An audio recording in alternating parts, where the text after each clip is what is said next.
高校の2年間を思い出す。田中翔もほんと大変だった。一目惚れかと思ったけど。後で知ったんだ。ただの見た目に惹かれただけだって。彼女を一目見たとき、田中翔はもう二人の将来の子供の名前を考えてた。席が隣で2年間。最初はたまに雑談してた。たくさんの人が振られるのを見て、淡い期待と同級生の後押しで、田中翔もラブレター部隊に加わった。あれだけ多くの人を断ったのに、たまに話せる隣の席の自分なら、特別だと思ってた。結果は信じない奴が、立ちふさがって告白したのを見て、彼女に蹴り倒された。その後も泣き叫ぶのも無視して、相手の指をへし折った。怖くなって書いたラブレターはゴミ箱へ。それ以来、毎日顔を合わせるこの隣の席の子には、ビクビクして氷を踏むようだった。絶対に怒らせないように。でも自分は彼女にとってそんなに価値がないのか。田中翔は、そめそする方じゃない。ただ村部長の話だと。最初の解雇リストは、彼女が一人一人確認したって。なら自分の情報も見てたはずだろ。高級車のテールランプを見送り。田中翔は、超気味に笑った。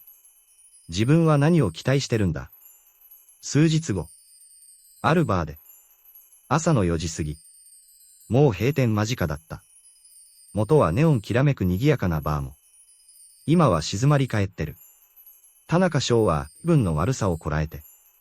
角ボックスの掃除をしてた。子供の頃から静かなのが好きで。20年生きてカラオケも数回しか行ったことない。夜の店独特のこの匂いを嗅ぐと。吐き気がする。ましてやこんな場所で働くなんて。生活のためだ。家賃の期限も迫ってる。また会社でインターンなんてしてたら。あと2ヶ月は風邪を飲んで生きる羽目になる。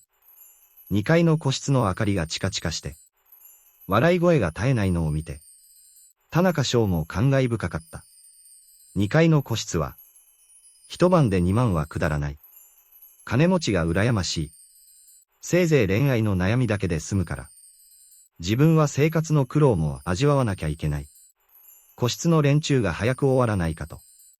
思ってたら。2階で一晩仲騒いでた連中が。ようやくお開きになった。A説。久しぶりに帰ってきて。初めて一緒に遊んだね。どうだった？すごく楽しかったでしょ。そうだよ。何度も誘ったのに。一度も出てこなかったじゃん。上の2人の若い女の子の会話を聞いて。田中翔はビクッとした。信じられない顔で顔を上げた。目があったのは黒のニットに。青いジーンズのスタイル抜群の。雪村うつりが。数人の女の子に囲まれてゆっくり階段を降りてくる。バーのカラフルな照明が。ほんのり赤くなった彼女の顔に当たって。すごく色っぽかった。黒く長い髪が歩くたびに揺れて。田中翔は一瞬見惚れた。この雨戸も。人が帰ってきたのには理由があるんだよ。数人が階段を降りたのに気づいて。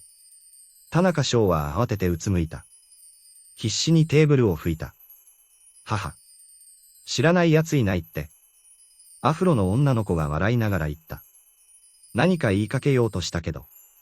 隣のショートカットの女の子の目つきに。遮られた。アフロの。女の子がやっと気づいた。雪村うつりの目がなんか。おかしいって。美しい瞳が今にも漏れそうだった。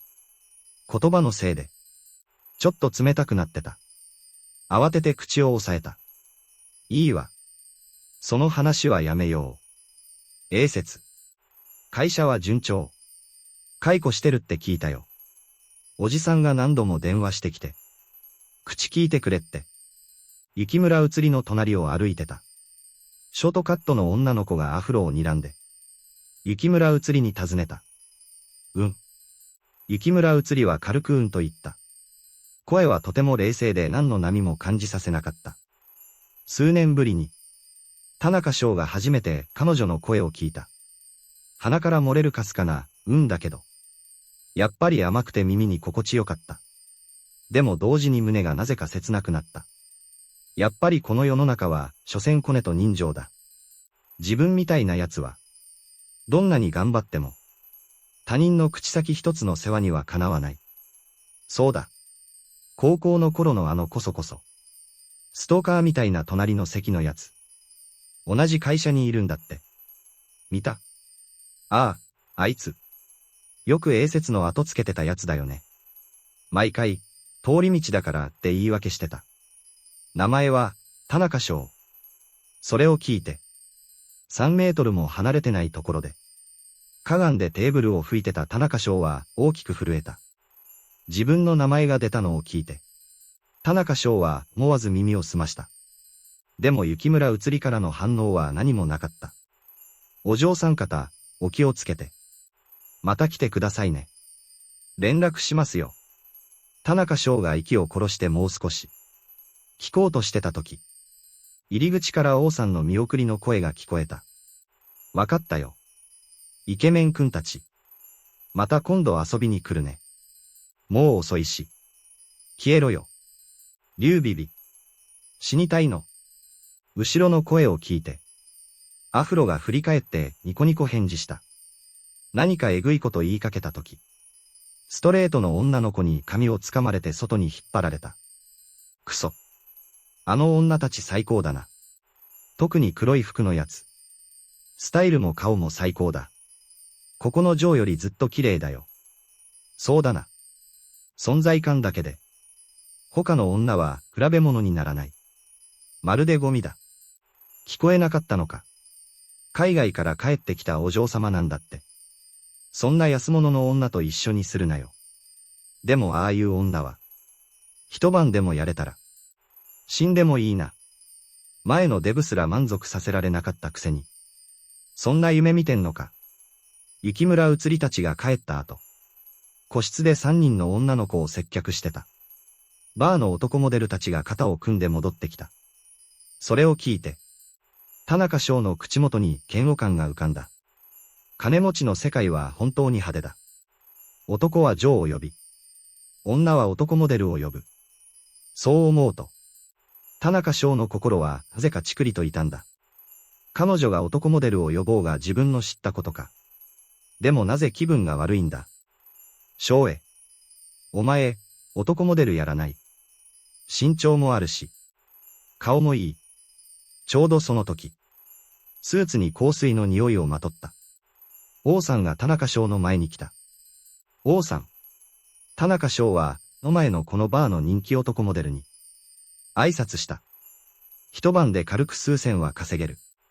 こんな金持ちの娘たちに当たれば、ポンと1、2万は出すぜ。掃除よりいいだろ。今の時代、金を稼ぐのに汚いとか言ってられない。あの嬢たちみたいにな。何年か我慢して金を貯めたら、故郷に帰れば同じ女神様だ。またちやほやされるんだ。そうだな。追いかけて叫ぶ奴も出てくる。過去に間に合わなかったけど。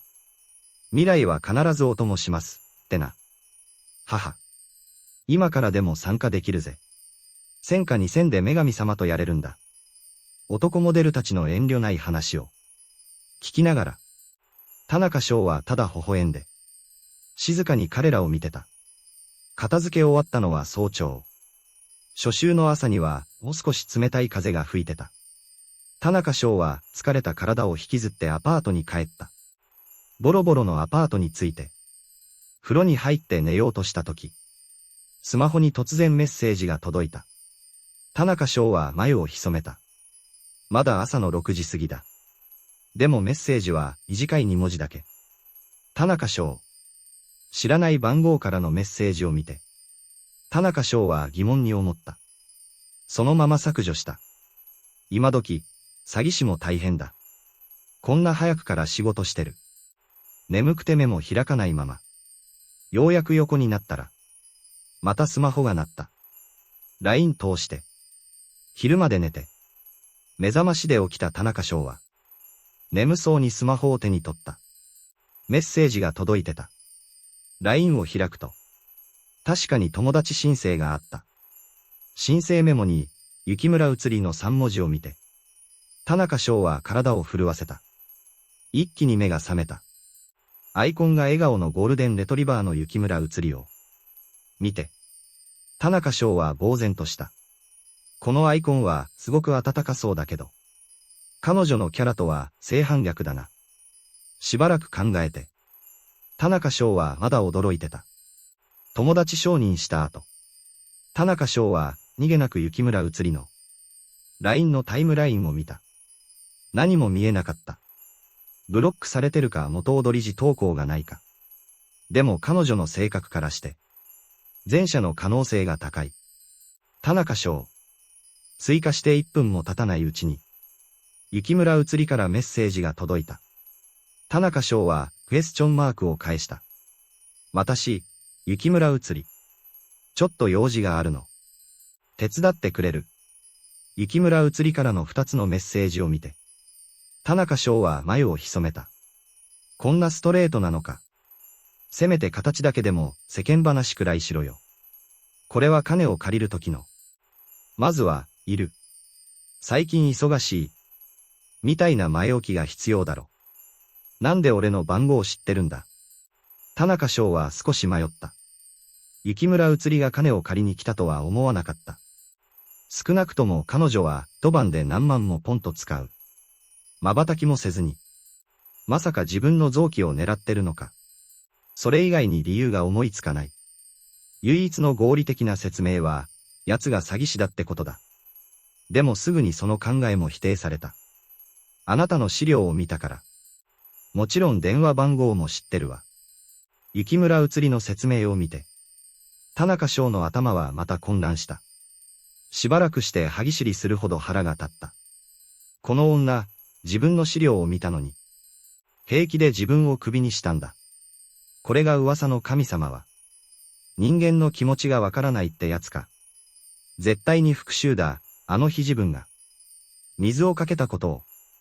そう思うと、田中翔の怒りは収まらなかった。ブロックして完全に縁を切ろうとしたとき、雪村写りからまたメッセージが届いた。正確には、こう長い文章だった。好奇心に駆られて。一応最後まで読んでみた。読み終わって。田中翔は、目髪を揉んだ。つまり俺に彼氏のふりをさせて。数日間、一緒に芝居をしろってことか。3日だけよ。約束する。田中翔が断る前に。雪村写りからまたメッセージが届いた。最後に懇願する絵文字がついてた。あの冷徹で強情な雪村写りの顔を思い浮かべると、田中翔は彼女がそんなスタンプを使うとは。悪いけど、人違いだよ。雪村写りに彼氏にされてと言われて。偽物でも。心は確かにときめいた。でも全然嬉しくなかった。彼女にとって自分はそんなに軽い存在なのか。3日で50万。田中翔が固い意志で、雪村写りをブロックしようとしたとき、目の前のメッセージに目が輝いた。彼女にその能力があるのは疑わなかった。それを見て思わず唾を飲み込んだ。彼氏のふりなんて、犬でもやらない。でも俺はやる。今の生活は犬以下だから。断っておくけど金のためじゃない。主に給油の情ってやつだ。いつ始まるんだ。何をすればいい。50万は振り込み。それとも QR コード。連続で雪村写りに何通か返信した後、田中翔のスマホを持つ手が震えてた。必死に画面を見つめてた。50万だぞ。月給3500の。運命に搾取されるワーカーなら10年分だ。明日。私が行くわ。雪村写りはすぐに返信した。そんな急なのか。田中翔は驚いた。でもすぐに理解した。彼女、昨日男モデルを探してたんだ。急ぐわけだ。やっぱり俺の顔に目をつけたんだな。母。浅はかな女目。田中翔は鏡で自分のイケメン面を眺めて、自信を取り戻した。明日の朝には引っ越すわ。部屋を片付けといて。雪村写りが返信した。それを見て、田中翔は呆然とした。自分の丸見えのアパートを見渡した。こんなガラクタに片付けるもんもない。我に帰って慌てて返信した。引っ越す。俺のところに。そうよ。雪村うつりが冷たく一文字だけ返した。田中翔は、ファにへたり込んだ。雑然とした古びたアパートを見て。傷むこめかみを揉んだ。二人のチャット画面を見て。田中翔は、どうしても現実感が持てなかった。しばらく待っても。雪村うつりからもうメッセージは来なかった。田中翔も気にしなかった。最初にこのメッセージを見たとき。ちょっと驚いたけど。すぐに冷静になった。誰かの悪趣味かもしれない。3日で50万。誰がそんなバカなことするんだ。本当に誰かが50万くれるなら。3日間の偽の彼氏なんて。毎日プラスで糞を食べる配信を追加しても。その金を受け取るのは申し訳なくなる。でも次の日。仕事から帰ってきてまだあまり寝てない田中翔は。激しいノックの音で目覚めた。怒りを抑えて。花柄のパンツだけ履いた。田中翔は乱れた髪のまま。ドアに向かった。はいはい。来た来た。もう叩くなよ。朝っぱらから壊す気か。錆びついたドアが叩かれてボロボロになるのを見て。外に向かって大声で叫んだ。ドアを開けると。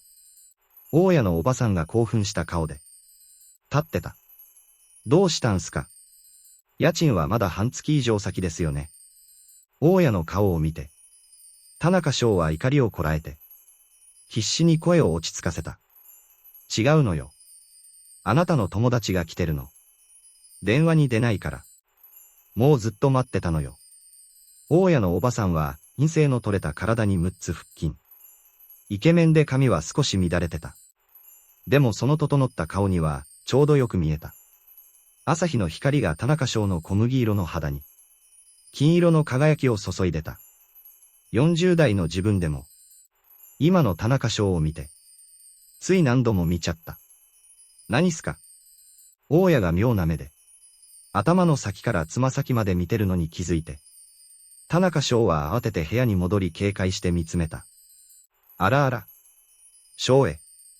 本当にいい男ね。スタイルもいいし。道理で彼女もこんなに綺麗なわけだ。大家のおばさんは顔をあからめて気まずそうな。田中翔を見て。冗談っぽく言った。彼女。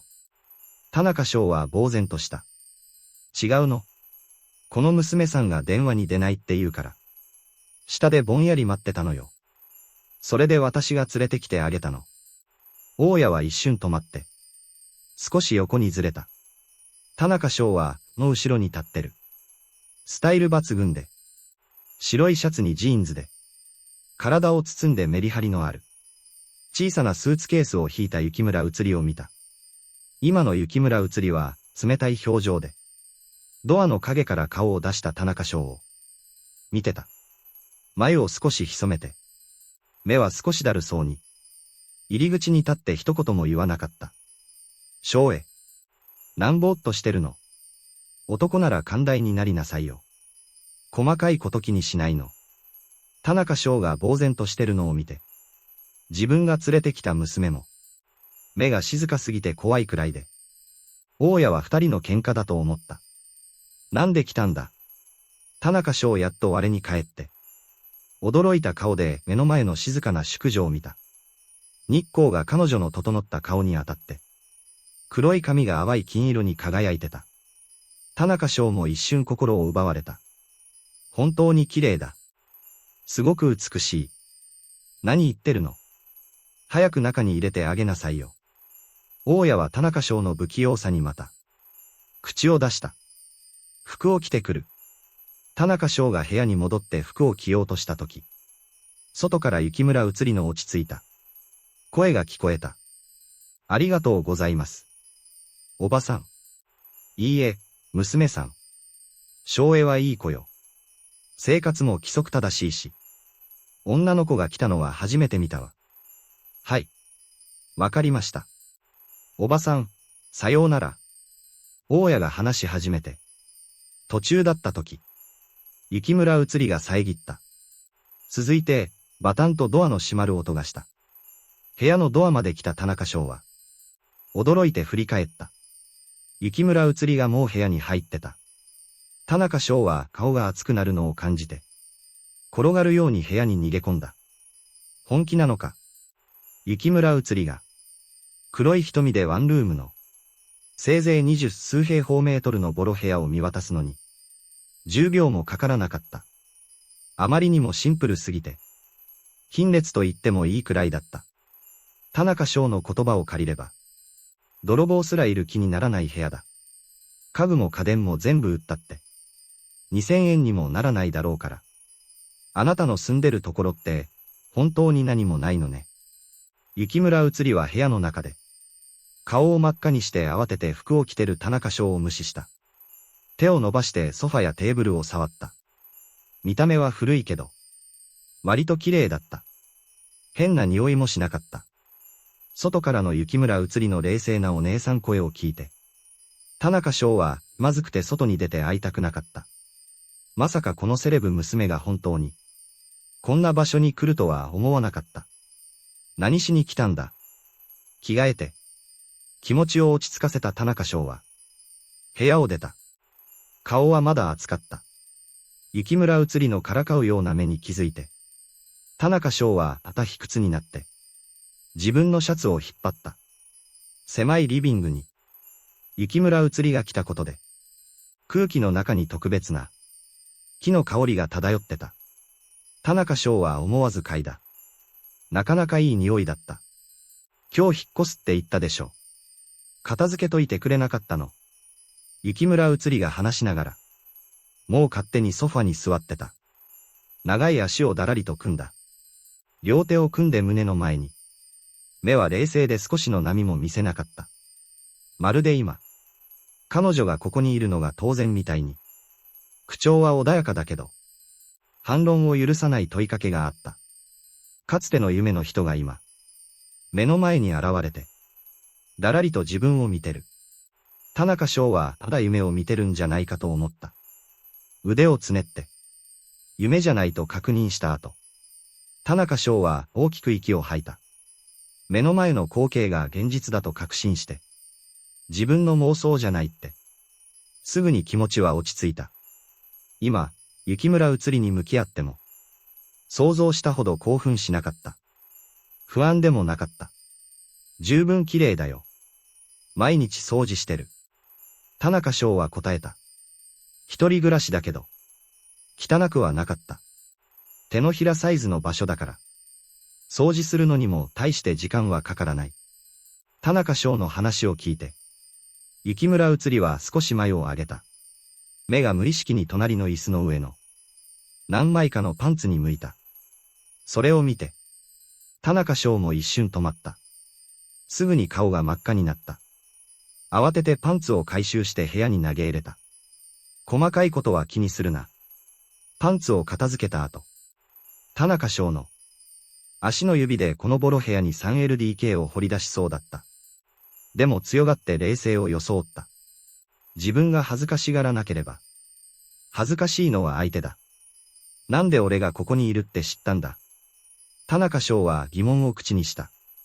あなたの資料は全部見たわ。それを聞いて、田中翔の心はまたチクリとした。どんだけ嫌われてるんだよ。資料を見た上でクビにしたのか。少しの同級生の情もないのか。これが契約書よ。サインしてくれたら、お金を振り込むわ。雪村うつりは軽くうなずいて、バッグから一枚の紙を取り出して机に置いた。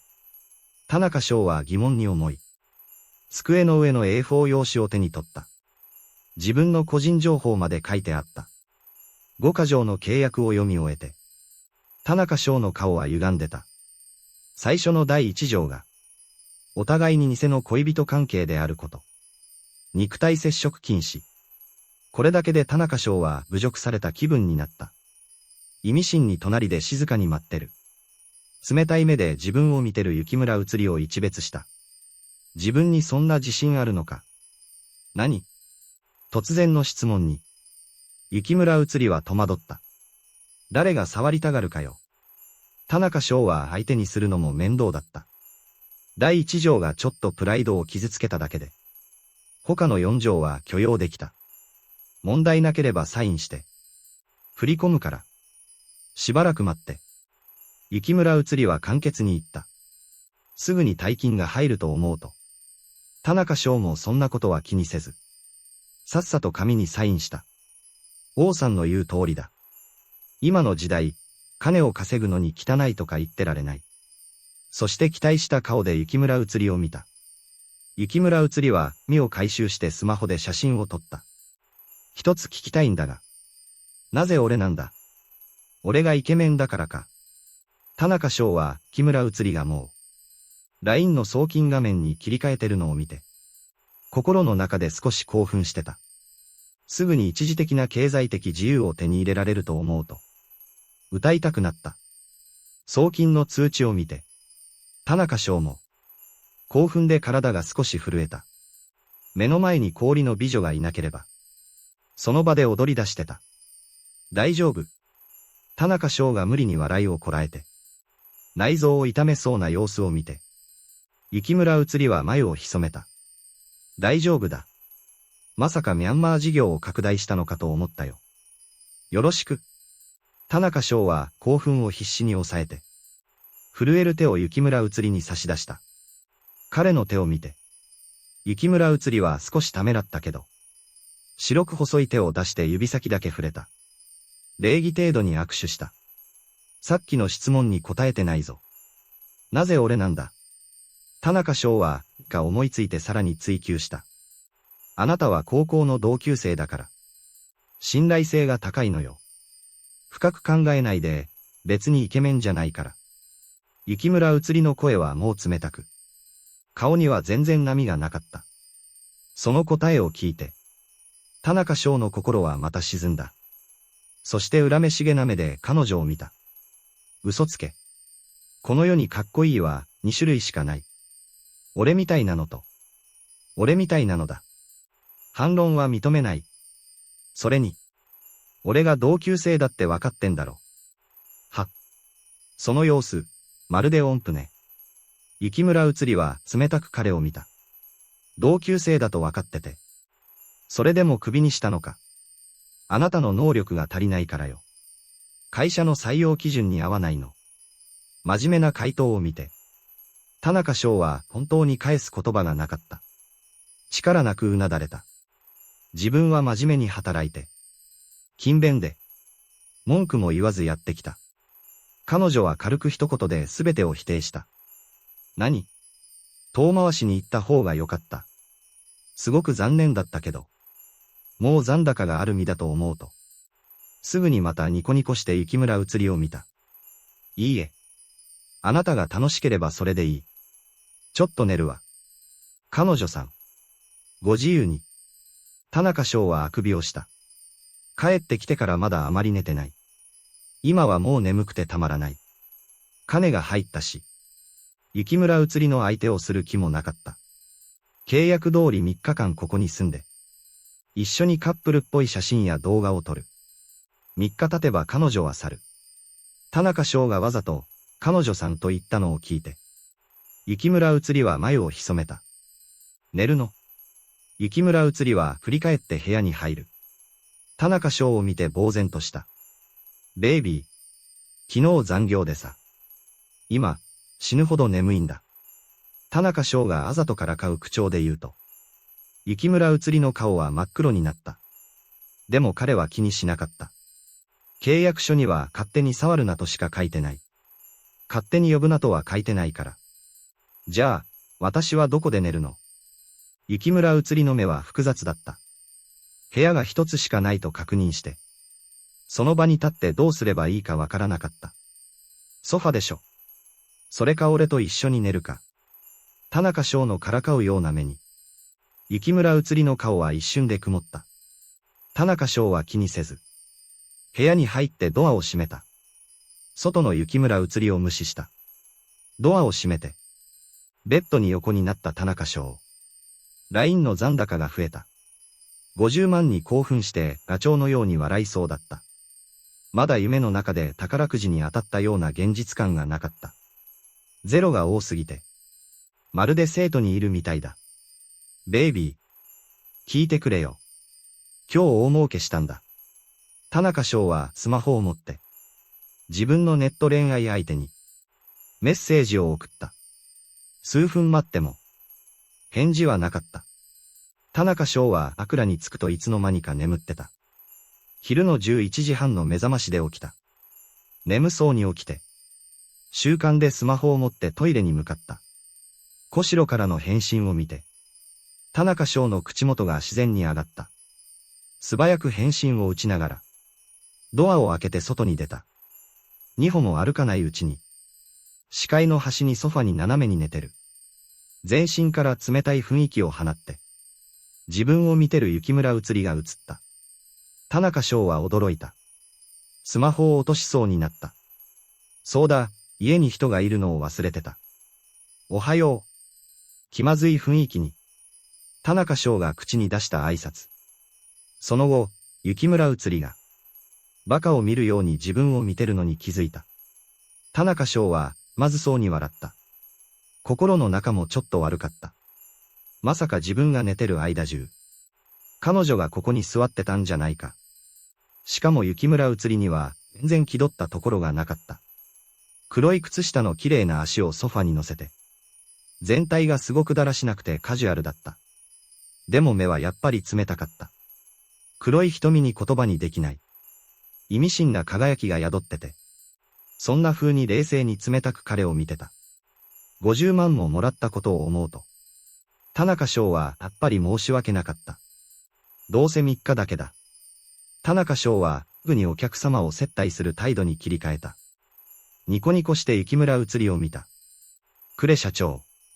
まだ食べてないですよね。何が食べたいですか？雪村写りの返事を待たずに、勝手に冷蔵庫を開けた。中には少しの残り物しかなかった。眉を潜めた。雪村写りは、都に連れて行ってくれると思ったのに。田中翔は、冷蔵庫を漁りながら。こうつぶやいた、肉があったはずなんだけどな。どこ行った？待ってて。30分も経たないうちに。田中翔は、食材を山ほど買って戻ってきた。まだ入る前に。中から雪村写りの興奮した。罵声が聞こえた。相手のジャングラー。頭おかしいんじゃない？なんでずっと俺を狙うんだ？役立たずのトップレーナー。さっき来てくれてたら死ななかったのに。ADC、バカかよ。ドアの前で鍵を取り出そうとしてた田中翔は、呆然とした。顔を上げて自分の部屋か確認した。まさか耳がおかしくなったのか。でも中の狂ったように罵る声は、間違いなく雪村写りだった。少し迷って、ドアを開けると、案の定、雪村写りが足を組んで、ソファに座ってた。目は怒りに満ちてて、白く細い指がスマホで狂ったように操作してて、口からは罵声が絶えなかった。田中翔は意識に目をこすった。こんなギャップのある雪村写りを見て、見間違いかと思った。雪村写りは不機嫌そうな顔で、入ってきた呆然とした田中翔を見て、怒りを込めた目で睨んだ。呉社長。釣り疲れてたら、ウインクしてくださいよ。自分の印象にあるクールで無表情な女神が、今は完全にオンフになってるのを見て、田中翔は震える声で言った。相手は答えず、ただ目がさらに冷たくなった。そんな目で見られて、田中翔もすごく落ち着かなかった。鳥肌が立った気がした。田中翔は息を飲んで、心の中で連呼した。関わりたくない。関わりたくない。クールで禁欲的な女神が、裏であんな顔をするなんて。こそこそと食材を持ってキッチンに逃げ込んだ。雪村写りはまだゲームをしてて。田中翔は、チンで動き回ってた。普段は飼えないエビを見て、心の中でウキウキしてた。外からの雪村写りの絶え間ない罵声を聞いて、田中翔は、彼女を下手くそゲーマーと決めつけた。しばらくして、キッチンからミしそうな香りが漂ってきたとき、ゲームでボイスチャットを開いて、チームメイトを盛大に罵ってた雪村うつりは、眉を潜めて、キッチンを見た。すぐに、田中翔が2品の料理を持って出てきた。雪村うつりのゲームはまだ終わってなかった。でも田中翔は自分を完全に無視して、勝手にバクバク食べ始めた。テーブルの上の料理がどんどん減っていくのを見て、雪村うつりは明らかに焦り始めた。午前中ずっとお腹を空かせてたのに、田中翔があんなに未しそうに食べてる。パン。雪村うつりはゲーム中のスマホをソファに放り投げて、立ち上がって田中翔の前に来た。テーブルの上の色とりどりで香り豊かなカンナベイビとトマト卵を見て、思わず唾を飲み込んだ。そして勝手にキッチンに行って食器を取ってきた。雪村うつりが座って食べようとしてるのを見て、田中翔は食い意地を張って、二皿を自分の方に引き寄せた。雪村うつりから放たれる。冷たい雰囲気がますます強くなってるのに気づいて、ちょっと気まずそうに笑った。雪村うつりは何も言わず、箸を取って肉を一つ口に入れた。目に一瞬の輝きが走った。そして田中翔との奪い合いが始まった。すぐに2品は2人で全部平らげられた。雪村うつりはまだ足りなさそうに、汁すら残ってない皿を見つめてた。多分、高級ホテルの料理に慣れてるせいか。自分がいつ以来こんな、家庭料理を食べてなかったかわからなかった。しかも普段は、ほとんど一人で食べてて。会食の時は、ほとんど箸をつけなかった。その時初めて、二人で奪い合って食べるのが、結構面白いことに気づいた。そんなに食えるのか。田中翔は本当に思わなかった。目の前の見た目はクールな女神が、一気にライスを2杯も平らげた。しかも信じられない速さで。料理もできたのね。いつ覚えたの？田中翔が恨めしそうに自分を見てるのを見て。雪村うつりはお腹を揉みながら言った。田中翔は答えず。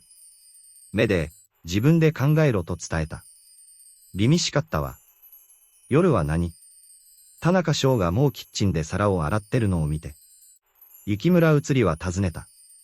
皿を洗ってた田中翔の体がピクッと止まった。振り返って複雑な目で雪村うつりを一別した。食べ終わってまだ数分だ。今、彼女を殴ったら、吐き出したものでまだ盛り付けができるのに。もう夜のことを考えてる。食後。田中翔は、字の聞いた動画を眺めてた。スマホから次々と余った類。声色が流れてくるのを聞いて。隣の雪村うつりは眉を潜めて。一言も発さなかった。何か聞きたいことはないの？しばらくして。雪村うつりは、ついに我慢できなくなった。田中翔の自分への態度があまりにもいい加減すぎて。それが彼女には落ち着かなかった。何を？田中翔は冷たく顔を上げて彼女を見た。3日間だけ俺に偽の彼氏をやらせて。お前の家族を怒らせたいんだろ。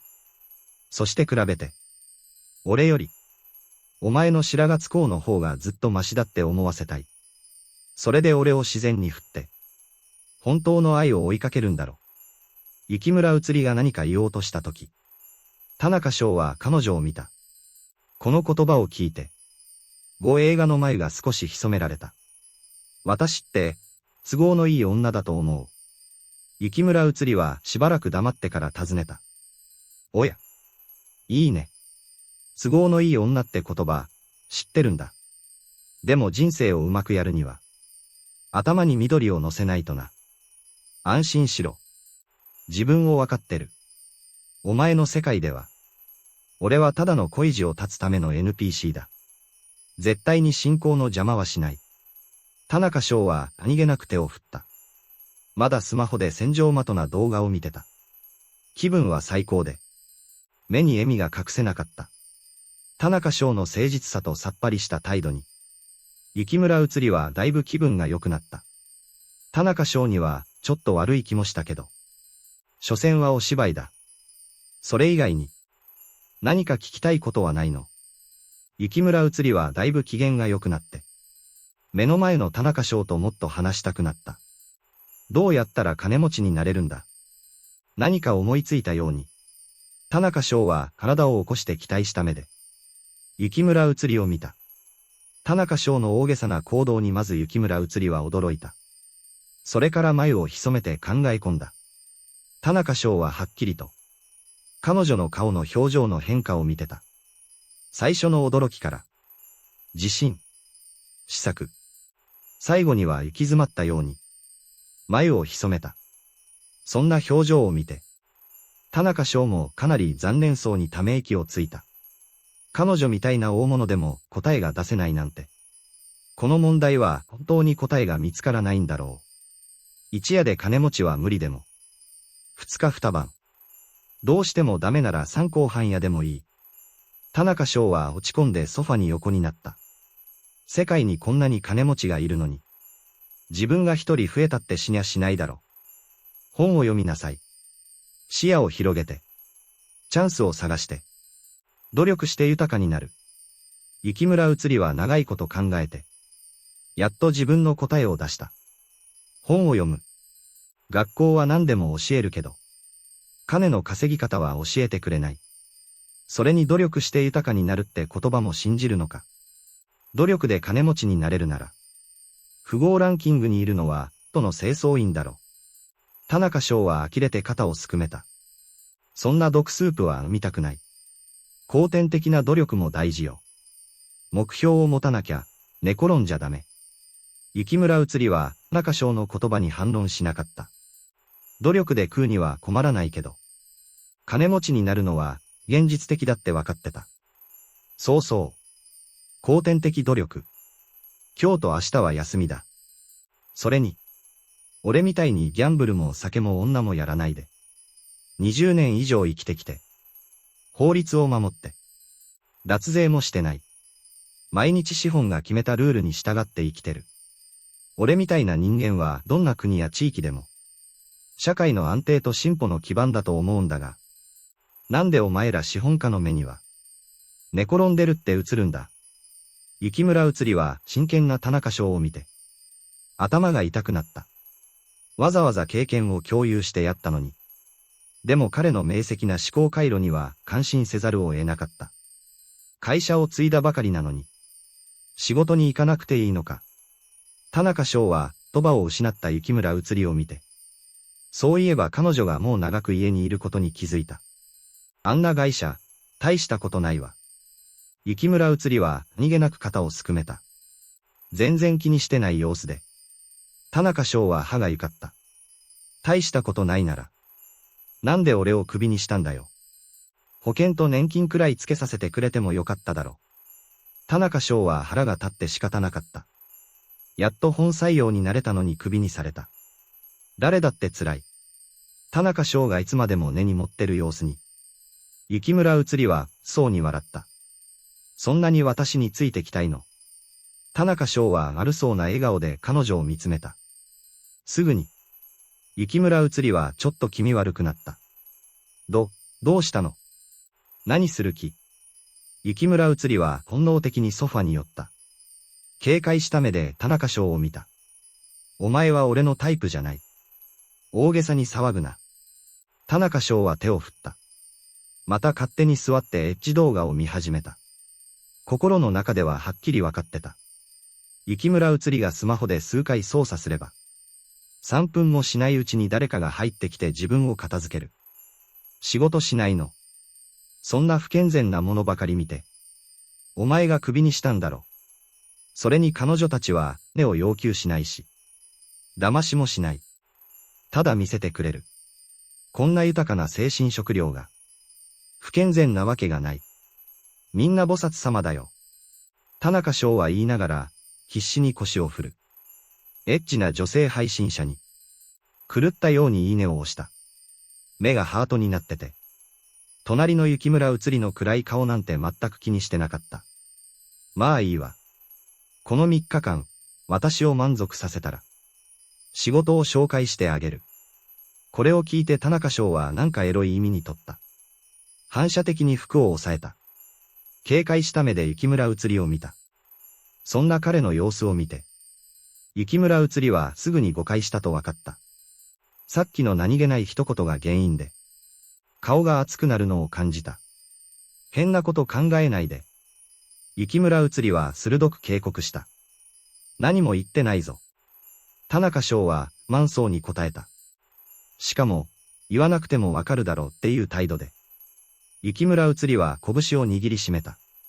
ちょうどその時、ボイス電話がかかってきた。田中翔が見ると、自分のネット恋愛相手の小代からだった。急に興味が湧いて、雪村移りの前でそのまま出た。ベイビー、ちょうど終わったよ。何してるの？電話の向こうから甘い少女の声が聞こえて、雪村移りは鮎を潜めて田中翔を見た。ご飯食べ終わったとこ。嬉しそうな声だけど。どうしたの？田中翔の態度が急に変わって、すごく優しくなったのを見て、雪村移りは唇を噛んだ。でも言い出せなかった。数日後に教えるね。そうだ。今、短い文章を読んだんだけど、すごく感じるところがあって。送るね。